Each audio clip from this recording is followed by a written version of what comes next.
नमस्कार दोस्तों, मेरा नाम कपिल सिक्का है। स्वागत है आपका study I Q education platform पे। आज Indian economy current affairs MCQ series में हम करने जा रहे हैं सेट 23। अभी तक हम 22 सेट कर चुके हैं, 220 क्वेश्चंस कर चुके हैं। हम आगे के अप्रैल मंथ के 2021 के इकोनॉमी के 10 क्वेश्चंस आज करेंगे। आप स्टडी आई क्यू पे इन विभिन्न माध्यमों से हमसे जुड़ सकते हैं। इसके पीडीएफ आप मेरे टेलीग्राम चैनल @कपिल लाइव से डाउनलोड कर सकते हैं। आप मुझे @कपिल सिक्का ट्विटर हैंडल पे भी फॉलो कर सकते हैं। जैसा प्रॉमिस किया हुआ है, कॉम्प्रिहेंसिव सीरीज चल रही है। जितने भी करंट अफेयर्स आपके एग्जाम पॉइंट ऑफ व्यू से इंपॉर्टेंट हैं, चाहे वो यूपीएससी एग्जाम हो, यूपीएफओ एग्जाम हो, सब कुछ यहाँ पे कवर किया जा रहा है। आपको बस डाउनलोड करना है पीडीएफ को और रिवाइज करना है थॉरोली। इन क्लासेस को बार बार देखना है एग्जाम से पहले। तो कल तक हमने 220 कर लिए थे, आज हम करेंगे 221। With regard to power grid, term हमेशा न्यूज़ में रहता है। Consider the following statement. ये पब्लिक लिमिटेड कंपनी है अंडर मिनिस्ट्री ऑफ पावर। ये largest power transmission company India में और एक ये महारत्ना कंपनी है। देखो, power grid corporation of India limited PGCIL बार बार न्यूज़ में आता है। हर जगह आप पढ़ते हो पावर ग्रिड का ये कॉन्ट्रैक्ट हुआ, ये नया ग्रिड बन रहा है। तो यहाँ पे आपको बताना कौन सा स्टेटमेंट इसमें से करेक्ट है। स्क्रीन को पॉज कीजिए, आंसर देने की कोशिश कीजिए। बहुत सिंपल है इसका answer. All of the statement are correct. हम अगर बात करें power grid corporation of India limited की, तो इसने भी हाल ही में इन्विट करके इंफ्रास्ट्रक्चर इन्वेस्टमेंट ट्रस्ट को लॉन्च किया है, जहाँ पे आप इन्वेस्टमेंट कर सकते हैं। ये फर्स्ट टाइम एक कोई स्टेट ओन एंटिटी है जो मोनेटाइज कर रही है अपने इंफ्रास्ट्रक्चर को थ्रू इन्विट रूट। अब इन्विट में क्या होगा, इंडियन मार्केट्स में इसको स्टॉक मार्केट में इन्विट्स को लॉन्च किया जाएगा। आप उन इन्विट्स को खरीद पाएंगे, इन्वेस्ट कर पाएंगे, इनको इनकम मिलेगी। तो ये इंडिया ग्रिड ट्रस्ट और इन्विट जो है, ये दोनों पब्लिक हो गई थी 2017 में। ये लिस्टेड हैं और ये एक इन्विट अब पहली बार कोई गवर्नमेंट कंपनी ला रही है। इससे पहले private companies 2 infrastructure investment trust को लेके आई थी। इसमें आप लोग स्टॉक मार्केट के थ्रू इन्वेस्ट कर सकते हैं और पीजीसीआईएल इनकम कर सकती है। अगर हम पीजीसीआईएल की बात करें तो एक एडमिनिस्ट्रेटिव मतलब सरकारी कंट्रोल में है, मिनिस्ट्री ऑफ पावर के अंडर आती है। ये सबसे बड़ी पावर ट्रांसमिशन कंपनी है। मतलब जो भी पावर जो भी पावर प्रोड्यूस होती है, जितनी भी बिजली का उत्पादन होता है उसको ग्रिड के थ्रू ट्रांसफ़र करना, ट्रांसमिशन करने का काम इस कंपनी का होता है। इसके बाद ये कमर्शियल ऑपरेशन इसके काफ़ी लंबे समय से चल रहे हैं। ऑलमोस्ट इसको 20 साल से ऊपर होने वाले हैं और ये 30 साल इनफैक्ट ये महारत्ना कंपनी है। अब एक ways and means advances RBI का हमेशा न्यूज़ में रहता है। आपको बताना है इसमें से कौन सा स्टेटमेंट करेक्ट है। करेक्ट स्टेटमेंट देखेंगे। वेज एंड मीन्स एडवांसेस जो हैं वो सरकार की अगर रिसीट और पेमेंट मतलब इनकम के बीच में कुछ मिसमैच होता है, कमी हो जाती है, तो फिर वो वेज एंड मीन्स एडवांसेस के थ्रू उस पैसे को पूरा कर लेती है। ये एक फैसिलिटी है जिसमें सरकार इमीडिएट कैश या उधार आरबीआई से ले लेती है, जो 90 दिन के अंदर अंदर लौटाना होता है। इस पे आरबीआई कोई इंटरेस्ट चार्ज नहीं करती। तो देखो, ये तो बड़ी अजीब सी बात हो जाएगी कि आरबीआई इंटरेस्ट चार्ज नहीं करेगी। फिर आरबीआई इनकम कैसे करेगी? फिर आरबीआई सरकार को सरप्लस ट्रांसफ़र कैसे करेगी? तो ये 3 रॉन्ग है। इसको चार्ज किया जाता है रेपो रेट पे। इसकी अवधि जो होती है, अभी आपने देखा होगा कोविड के टाइम में वेज एंड मीन्स एडवांसेस के थ्रू स्टेट गवर्नमेंट्स लोन ले रही हैं आरबीआई से। तो ये दोनों ही टर्म्स करेक्ट हैं। ये सेंटर और स्टेट दोनों को लोन देती है। 90 दिन का लोन होता है, शॉर्ट टर्म लोन होता है, रेपो रेट पे दिया जाता है। तो यहाँ पे स्टेट्स और सेंटर ने लोन लिया है। ये डब्ल्यूएमए को 1997 में लॉन्च किया था। आइडिया यही था कि सरकार का कोई भी डेफिसिट होता है सेंट्रल या स्टेट गवर्नमेंट का, उस डेफिसिट में वो आरबीआई से लोन ले पाए, कर्जा ले पाए रेपो रेट पे। सस्ता लोन मिलेगा, कम समय के लिए मिलेगा। तो देखो, जितना टेन्योर कम होता है उतना ही लोन का जो रेट ऑफ इंटरेस्ट होता है वो कम होता है, आरओआई उतना ही कम होता है। चलते हैं मधु क्रांति पोर्टल की तरफ। 223 with regard to Madhu Kranti portal consider the following statements. ये नाफिड इसको ऑपरेट कर रहा है, national agriculture cooperative marketing federation of India. ये national beekeeping and honey mission का पार्ट है। आपको पता होगा नेशनल बी कीपिंग मिशन काफ़ी लंबे समय से चलता आ रहा है। अब आपको बताना है नाफिड इसको ऑपरेट कर रहा है मधु क्रांति पोर्टल को। देखो, फर्स्ट इसमें रॉन्ग है, सेकंड इसमें करेक्ट है। इसका आंसर बनेगा बी। तो इसको एग्रीकल्चर और फार्मर वेलफेयर जो मिनिस्ट्री है उसने अभी अभी लॉन्च किया है मधु क्रांति पोर्टल और हनी कॉर्नर। ये नेशनल बी बोर्ड का एक इनिशिएटिव है जो ministry of agriculture farmer welfare के अंडर आती है और ये नेशनल बी कीपिंग मिशन का पार्ट है। अब ये पोर्टल से क्या होगा, आप ऑनलाइन रजिस्ट्रेशन करा पाएंगे। ठीक है। अब उससे आप जो भी आप लेके आ रहे हैं या जो भी आप चीज़ कंज्यूम कर रहे हैं उसके बारे में भी आपको पता चल जाएगा। सेलर्स भी यहाँ पे अपने प्रोडक्ट्स को रजिस्टर करा पाएंगे। अब देखो, हनी कॉर्नर्स क्या होते हैं? हनी कॉर्नर्स एक ऐसी जगहें होती हैं जहाँ पे मार्केटिंग और सेल की जाती है हनी की। स्पेशल स्पेसेस हैं, सिर्फ जैसे खादी ग्राम उद्योग है ऐसी हनी कॉर्नर है, सिर्फ वहाँ पे इसी के थ्रू सोर्स अच्छी क्वालिटी का शहद मिलेगा। आपको पता चल जाएगा शहद का ओरिजिन क्या है, कहाँ से ये शहद आया है। ठीक है, तो सोर्स क्या है, कैसे बना है, ये national agriculture cooperative marketing federation ये हनी कॉर्नर को मैनेज करती है। तो याद रखना, मधु क्रांति पोर्टल जो है वो सरकार मैनेज कर रही है, और जब हम बात करते हैं हनी कॉर्नर की तो वो नाफेड मैनेज करती है। तो ये चीज़ याद रखिएगा, इसमें कंफ्यूज मत होइएगा। आपने नाफेड के प्रोडक्ट्स यूज़ किए होंगे घर में, देखिए बहुत सारी ऐसी चीज़ें जो नाफेड आपकी भेजती है। अब which of the following non bank entities can become member of centralised payment system. अभी हाल ही में सीपीएस एनपीसीआई जो है सीपीएस की बात कर रही थी। अभी सेंट्रलाइज्ड पेमेंट सिस्टम का पार्ट कौन कौन, अभी तो बैंक्स हैं, सेंट्रलाइज्ड पेमेंट सिस्टम का कौन कौन नॉन बैंकिंग एंटिटीज को भी पार्ट बनाया जा रहा है। Prepaid payment instrument issuers, PPIs, wallets वगैरह, वाइट लेवल ATMs, trade receivables discounting systems, यानी जहाँ पे भी आप बिल ऑफ डिस्काउंट जहाँ से खरीद पाते हैं, इशू करा पाते हैं, वो सारे ऑर्गेनाइजेशन इसका पार्ट बनेंगे। तो देखो ऑल आर करेक्ट। आरबीआई ने प्रपोज किया है कि आरटीजीएस एनईएफटी को तो हम राउंड द क्लॉक कर ही रहे हैं फेज्ड मैनर में, साथ ही साथ इसमें इंटीग्रेट करेंगे non banking payment system operators को भी, जिसमें आप देखेंगे नॉन बैंकिंग में PPI, card networks, white level ATM operators. White level मतलब कुछ कंपनीज होती हैं, जैसे इंडी कैश आपने सुना होगा कभी। तो इंडी कैश क्या करती है, वो किसी भी एटीएम कार्ड को ले जाओ, किसी भी बैंक के एटीएम कार्ड को ले जाओ, आपको पैसा दे देती है। टाटा एटीएम, इंडी कैश जो था। तो ये इस तरह से वाइट लेवल एटीएम होते हैं जो एक बैंक खुद स्टैब्लिश नहीं करता, कोई थर्ड पार्टी स्टैब्लिश करती है, और आप किसी भी बैंक का कार्ड वहाँ पे चला सकते हैं। मोबाइल वॉलेट्स में आपके गूगल की मोबीक्विक वगैरह आएंगे। चलते हैं 225 की तरफ। With regard to startup India fund scheme, कौन से स्टेटमेंट इसमें से करेक्ट है? देखो, it is launch by department for promotion of industry and internal trade, DPIIT. Any startup that has received more than 10 lakh of monetary support under the central and state government scheme is eligible for this seed fund. बहुत simple है, यहाँ पे आप screen को pause कीजिए, इसका answer देने की कोशिश कीजिए। सो सी बोथ आर करेक्ट। ये स्टार्टअप इंडिया सीड फंड जो है, इसको प्रारंभ स्टार्टअप इंडिया इंटरनेशनल समिट में लॉन्च किया गया था। पाँचवीं एनिवर्सरी इसकी अभी हमने सेलिब्रेट किया।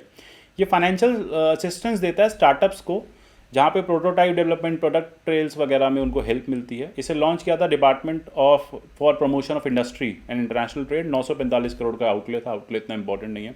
एलिजिबिलिटी क्या है? देखो, एक स्टार्टअप होना चाहिए जिसे DPIIT रिकॉग्नाइज करे, 2 साल से पुराना वो नहीं होना चाहिए, नया नया स्टार्टअप होना चाहिए ना, जिससे फंड्स जल्दी मिल पाएँ, और अभी तक उसको 10 लाख से ऊपर का मॉनेटरी सपोर्ट सेंट्रल गवर्नमेंट से नहीं मिलना होना चाहिए। तो ये 2 चीज़ें इंपॉर्टेंट है। ये एलिजिबिलिटी है, तो आपसे एलिजिबिलिटी भी कई बार पूछी जा सकती है, तो याद रखिएगा। अच्छा, चलते हैं jointly launched M prime program. किसने एम प्राइम प्रोग्राम को जॉइंटली लॉन्च किया? देखो, बहुत सिंपल है। जब हम बात करते हैं एम की, तो अटल इनोवेशन मिशन आ जाता है। प्राइम जो है वो नीति आयोग के साथ मिलके लॉन्च किया गया, तो सिंपल है। आप देखेंगे रिसेंटली अटल इनोवेशन मिशन, नीति आयोग ने एम प्राइम यानी program for researchers on innovation, market readiness and entrepreneurship, यानी ऐसी इनोवेशंस जिसमें आप सिंपल मार्केट रेडी प्रोडक्ट्स को ला सके, टेक्नोलॉजी को यूज़ कर सकें, आपकी जो कंट्री में स्टार्टअप्स हैं, जो इनोवेशन का क्राइटेरिया है, R&D का जो क्राइटेरिया है वो बेटर हो सके। अब यहाँ पे आप देखेंगे साइंस बेस्ड डीप टेक्नोलॉजी के जो आइडियाज़ हैं, जिसको मार्केट के थ्रू ट्रेनिंग मिलेगी, 12 मंथ तक इनको ट्रेनिंग दी जाएगी। एम ने bill and Melinda Gates foundation के साथ टाई अप किया है। ये एक तरह से वेंचर सेंटर बनेगा नॉन प्रॉफिट टेक्नोलॉजीज़ का। ऐसी टेक्नोलॉजीज़ जो सोशल टेक्नोलॉजीज़ बनेंगी, देश भर के लिए काम आ सकेंगी कम प्राइसेस में। तो इसमें आप देखेंगे कि इंक्यूबेशन भी इसमें होगा प्रोडक्ट्स का। Council of scientific and industrial research national chemical laboratories को होस्ट कर रही है। बेनिफिशरीज कौन कौन है? टेक्नोलॉजी डेवलपर्स, जो नए नए टेक्नोलॉजी डेवलपर्स हैं अगली स्टेज पे, डीप टेक में, डीप टेक्नोलॉजी में। देन उसके बाद इंजीनियर, साइंटिस्ट जिनका एक टेक बिजनेस आइडिया बहुत अच्छा है, उनको यहाँ प्रमोट किया जाएगा। चलते हैं with regard to micro finance institutions, हमेशा न्यूज़ में रहते हैं, आपको बताना कौन सा स्टेटमेंट करेक्ट है। MFI क्या एक ऑर्गेनाइजेशन है जो फाइनेंशियल सर्विस देती है लो इनकम पॉपुलेशन को, ठीक है, विलेज एरिया में, अर्बन एरिया में लो इनकम पॉपुलेशन को MFI पैसा देती है, माइक्रो फाइनेंस इंस्टीट्यूशन। ये छोटे लोन देती है जिनके पास बैंकिंग फैसिलिटीज़ नहीं होती, जिन्हें बैंक लोन नहीं देते, वो MFI से लोन लेते हैं। और यहाँ पे लोन्स 10 लाख से नीचे के दिए जाते हैं। मतलब माइक्रो फाइनेंस की अगर मैं बात करूँ तो हर वो लोन जो 10 लाख रुपए से नीचे का है उसको हम MFI कैटेगरी में डाल देंगे। अब आपको बताना है ठीक है या नहीं है। देखो, बहुत सिंपल सी बात है। फर्स्ट करेक्ट है, सेकंड करेक्ट है। 10 लाख नहीं होता, ये 1 लाख होता है। 1 लाख से नीचे का जो लोन होता है और इस तरह के इंस्टीट्यूशन से लिया जाता है उसे हम माइक्रो फाइनेंस कहते हैं। तो बी जो होगा इसका करेक्ट आंसर होगा। ये चीज़ें हम कई बार पहले भी देख चुके हैं MFI क्या होता है। अच्छा, MFI में जो इंटरेस्ट रेट होता है वो नॉर्मल बैंकिंग रेट से काफ़ी कम होता है ना। बैंक रेट अगर 7% 8% है तो MFI 2% 4% दे देगा, 50% 60% का फ़र्क होगा। तो ये इंपॉर्टेंट बातें हैं। आगे चलते हैं। Recently Shapahari was in news, Shapahari news में था। ये सर्टिफिकेशन स्कीम है, सर्टिफिकेट दिया जा रहा है किस प्रोडक्ट के लिए? बहुत सिंपल है। शपहारी जो है, देखो, horticulture, life stock, minor forest produce नहीं है, ये एक्वाकल्चर प्रोडक्ट्स के लिए दिया जा रहा है। तो एक्वाकल्चर मतलब फिशिंग प्रोडक्ट्स। अब marine product export development authority ने एक सर्टिफिकेट सिस्टम दिया है जिससे हमारे जो प्रोडक्ट्स हैं वो इंटरनेशनल मार्केट में बेटर हो सके। जैसे आपको पता है जापान की फिशेज़ बहुत फेमस है, चाइना भी फिशिंग में आगे जाता जा रहा है, तो हमें भी कुछ ऐसे फिशिंग सर्टिफिकेट्स चाहिए कि हमारी जो डिमांड है फिशेस की, एक्वाकल्चर प्रोडक्ट्स की, वो साउथ ईस्ट एशिया जैसी कंट्रीज़ में, जापान, चाइना ऐसी कंट्रीज़ में बढ़ जाए, अफ्रीका जैसी कंट्रीज़ में। अब शपहारी क्या है कि United Nation Food and Agriculture Organization है, ये जो हमने दिया है सर्टिफिकेट इस पे बेस्ड है। इसी की गाइडलाइन के अकॉर्डिंग हम एक एक्वाकल्चर सर्टिफिकेट देते हैं। इससे क्या होता है, हमें ये पता चल जाता है कि हमारी जो फ़िश है, जब ये लेबल मिल जाता है उस फिश को, उस प्रोड्यूस को, तो उसकी क्वालिटी माना जाता है इंटरनेशनल स्टैंडर्ड की, तो लोग उसको फॉरेन मार्केट्स में इंपोर्ट करते हैं, अच्छी बिक्री होती है और हम साउथ ईस्ट एशियन कंट्रीज़ को चैलेंज कर पाएंगे। आप देखेंगे थाईलैंड से, मलेशिया से काफ़ी ज़्यादा एक्सपोर्ट होता है। तो यहाँ पे शपहारी एक संस्कृत वर्ड है, इसका मतलब ये है superior quality of fishery product, ठीक है, यानी मत्स्य पालन के बहुत अच्छी क्वालिटी के मत्स्य पालन। अभी ह्यूमन कंजप्शन के लिए फिट है। ये एक प्रॉपर एक्वाकल्चर एक्टिविटीज़ से बनाया जाता है। पॉन्ड्स में हैचरीज बनाई जाती हैं, अच्छी क्वालिटी की फिशेस दी जाती है, एंटीबायोटिक फ्री उनको श्रिम्प्स खिलाए जाते हैं, मतलब उनको जो खाना खिलाया जाता है, जो दवाइयाँ दी जाती हैं, सब एंटीबायोटिक फ्री हैं, साफ़ पानी में या जिस भी तरह के वो एनवायरनमेंट में, नेचुरल एनवायरनमेंट में रहती हैं, वैसे ही उनको डेवलप और प्रोड्यूस किया गया है, उनका कल्चर किया गया है। यहाँ पे टर्म कल्चर यूज़ होता है, फिश कल्चर, बी कल्चर। तो कल्चर का मतलब होता है कि इस तरह के आप लाइफ स्टॉक वगैरह को या फिर फिशेस को, बीज को आप प्रोड्यूस करते हैं। आगे चलते हैं 229। Consider following statement with regard to CSR, corporate social responsibility बहुत न्यूज़ में रहता है, ठीक है। इंडिया में कॉन्सेप्ट आया था क्लॉज 135 ऑफ कंपनीज एक्ट, हमने 2013 से इसको स्टैट्यूटरी स्टेटस दे दिया, उससे पहले नहीं था, ये अमेंडमेंट आया 2013 में। इंडिया पहले ऐसी कंट्री है जिसने CSR को मैंडेटरी किया है, मतलब कंपनीज को बोला है कि अगर आपके पास 1000 करोड़ से ऊपर का एनुअल टर्नओवर है, आपकी नेटवर्थ 500 करोड़ से ऊपर है, या फिर आप 5 करोड़ से ज़्यादा प्रॉफिट करते हैं, तो आपको अपना 2%, अपनी टोटल इनकम का 2% आपको, या इस टोटल उसका 2% आपको कॉर्पोरेट सोशल रिस्पॉन्सिबिलिटीज़ में लगाना होगा। दोनों स्टेटमेंट ठीक हैं। देखो, कॉर्पोरेट सोशल रिस्पॉन्सिबिलिटी में ये हो जाता है कि सरकार तो कर ही रही है सोशल वर्क, आप भी करिए साथ में, ठीक है। बैंक्स वगैरह हैं, एक्स्ट्रा सरप्लस है, टाटाज हैं, अंबानीज हैं, इनको भी बोला जाता है कि भैया आप भी कॉर्पोरेट सोशल रिस्पॉन्सिबिलिटी उठाइए, आप भी थोड़े से इन्वेस्टमेंट सोशल डेवलपमेंट में करिए ना। स्कूल खोल दिया, फीमेल्स के लिए आपने कॉलेजेस खोल दिए, या कुछ भी ऐसा जो आपको लगता है कॉर्पोरेट सोशल, जो देश की प्रगति में हेल्प हो सके। अब यहाँ पे यही कहा है कि कॉर्पोरेट सोशल रिस्पॉन्सिबिलिटीज़ जो हैं वो वैक्सीनेशन अपने खर्चे पे करें, है ना, अपने एम्प्लॉयज़ की अपने खर्चे में वैक्सीनेशन करें, और जो भी पैसा वो खर्च करेंगे उसे CSR फंड से निकाल लो।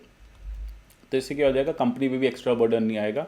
जो CSR फंड वो बाहर इस्तेमाल करती है वो अपने ही एम्प्लॉयज़ के वैक्सीनेशन में कर लेंगे। अब आगे आता है MACS 1047। ये क्या है MACS 1047? कौन सी वैरायटी है? न्यूज़ में थी, पता होना चाहिए, यूजुअली इस तरह से फैक्चुअल क्वेश्चन आ जाते हैं। तो देखो, ये सोयाबीन की वैरायटी है, ICAR ने इसे डेवलप किया है। इंडियन साइंटिस्ट ने अभी high yielding pest resistant soybean MACS 1047, इसको MACS अग्रकर रिसर्च इंस्टीट्यूट पुणे ने IACR दिल्ली के साथ, पूसा दिल्ली के साथ इसको प्रोड्यूस किया है, इसलिए इसका नाम MACS 1047 रख दिया गया है। अब यूजुअली इसमें क्या होगा, क्रॉस ब्रीडिंग के थ्रू डेवलप किया गया है। ये 1 हेक्टेयर में 39 कुंटल के आसपास वैरायटी ईल्ड दे देता है। तो कहा जाता है कि पहले के मुकाबले बेटर ईल्ड दे रहा है, और ये एवरेज 43 दिन में, 43 से 104 दिन के अंदर अंदर प्रोड्यूस हो जाता है, मतलब आपकी 3 से 4 महीने के बीच में क्रॉप आ जाती है। इसको असम, वेस्ट बंगाल, झारखंड, छत्तीसगढ़ और नॉर्थ ईस्टर्न स्टेट्स में यूज़ किया जा सकता है। देखो यहाँ पे क्या होगा, मेज़ से फिर खेती बढ़ेगी, इन लोगों की अपॉर्चुनिटीज़ बढ़ेगी, इनकम बढ़ेगी। तो ये इन एरियाज़ में वैसे भी खेती के बहुत बेनिफिट नहीं हो पाते हैं, यहाँ पे सिर्फ राइस जो है एक आपको प्रोमिनेंट क्रॉप मिलेगा। तो ये सब चीज़ें कल्टीवेट करके आप यहाँ पे फार्मर की इनकम भी बूस्ट कर सकते हैं। आपको याद होगा दलवाई कमीशन की हम बार बार बात करते हैं, डबलिंग द फार्म इनकम, तो वो भी यहाँ से किया जा सकता है। तो इसके लिए ये चीज़ें इंपॉर्टेंट हैं। तो आज के यही 10 क्वेश्चन थे, आशा करता हूँ समझ में आया होगा। एक सेट और इसके बाद हम करेंगे जिसमें अप्रैल तक के क्वेश्चंस कवर हो जाएंगे। मिलते हैं अगले ऐसे किसी सेशन में, तब तक के लिए good bye, take care and God bless you all.